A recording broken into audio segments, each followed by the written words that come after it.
Hi, I'm Tommy, and I'm a professional paleontologist. By day, I use the latest data science techniques to reconstruct ecological and evolutionary changes from the fossil record. But by night, I investigate cryptids, the paranormal, mediumship, the occult, politics, history, philosophy, and even God himself. You know, all the things that good little scientists are supposed to avoid. If you want to join me on my journey, friend, be so kind as to like and subscribe. And welcome to Creepy Puppets Presents.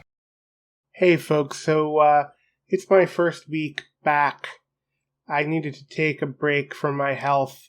I just had this horrible head cold that wouldn't go away, and it got bad enough to interfere with my life, and I had some problems with my arm as well. I always get bouts of tendinitis in the spring. Anyway, if you may have noticed, it's Pride Month. Because I'm so campy and effeminate, I've gotten asked, pretty often about my sexuality and gender orientation. And so I thought I'd sort of go through that, very briefly here. First, I don't want to talk very much about sex because I'm quite sex repulsed. This is a combination of factors, but the two most important ones are my sensory issues related to being autistic and my OCD. I'm embarrassed to say this. At 30, I've never had conventional sex, and I probably never will, just because of these disabling features. However, I am not asexual. I am bisexual. And that is the last I am going to say about that because it makes me uncomfortable. When it comes to gender identity, though, that's a more interesting story. So I went through puberty kind of late. I mean, I was 14 and a half. I remember it being quite a traumatic experience for me. And so that's, generally you hear that puberty is traumatizing for autistic people because of all the changes. But I realize now that during puberty, I underwent some kind of gender dysphoria, and that gender dysphoria may have actually returned at some point during my long bout with clinical depression at the end of undergrad.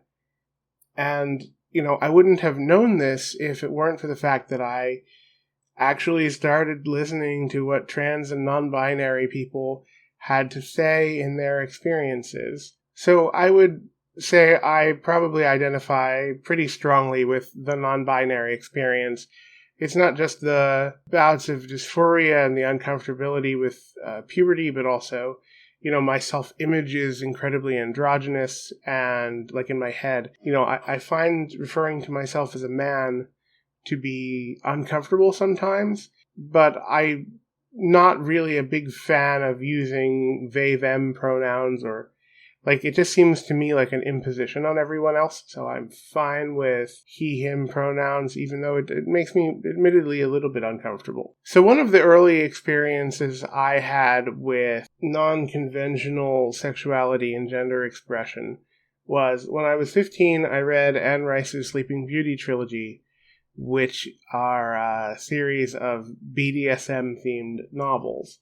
And so BDSM involves a lot of role play, a lot of gender nonconformity, and a certain level of permissibility that I find that I resonate much more with there. So I embrace a BDSM sort of identity. And I've found that actually quite a lot of autistic people and other neurodiverse people and disabled people have found a home in the BDSM community, both because it's helpful for people with sensory issues and other disabilities, but also just because everything is very clear and consent-oriented. And we need to have a conversation about consent and the rather warped view of it we have in our society, and that's a conversation for a different time. But I definitely think BDSM is more than just role play. Or kink, as it's called. It is a lifestyle and an identity, which is a thing that pissed me off so much with the kink shouldn't be at Pride business. That's just pure rainbow capitalism. It's about being PC and appealing to the advertisers. In fact, I generally despise the LGBT community as a whole, mostly because I think they're very much about kissing up to the bourgeoisie, whereas while I don't embrace hedonism and I don't embrace promiscuity, I do embrace the concept of free love. All of the aspects of that is not advertiser friendly. Gay marriage seems to me to be the ultimate expression of kissing up to the bourgeoisie. Supporters of free love should have been on the forefront of fighting against gay marriage rather than cheerleading for it. Before I leave this conversation, I do want to talk briefly about the idea of trans age and age play. Trans age are people who identify as a different age than their chronological age.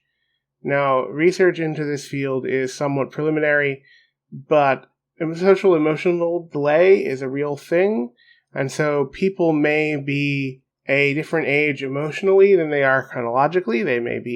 This ties in really strongly to age play. I have been really trying to engage in self-discovery lately to sort of sort out some things in my head, and I've discovered that I probably have some social emotional delay, probably tied directly or indirectly to my autism, probably in part due to the trauma suffered at the hands of ABA. The idea of age play, which is part of the BDSM community, of pretending to be a different age, role-playing as a different age, having the permissibility to act your emotional age, is something that I find really liberating, and I've really started to explore that side of myself this year. And as it happens, one of the largest events, TeddyCon, is right here in eastern Pennsylvania, so hopefully when quarantine stuff is completely done, I'll be able to go. Yeah, this was just kind of a messy rant, and I'll be very happy to repress it once it's done. But thank you for listening, and hopefully you'll notice the audio quality is a little bit better this week. Because not only do I have the better microphone and setup, but I also have finally gotten around to teaching myself how to use Audacity. So take care for now, folks, and we'll see you soon. Bye-bye.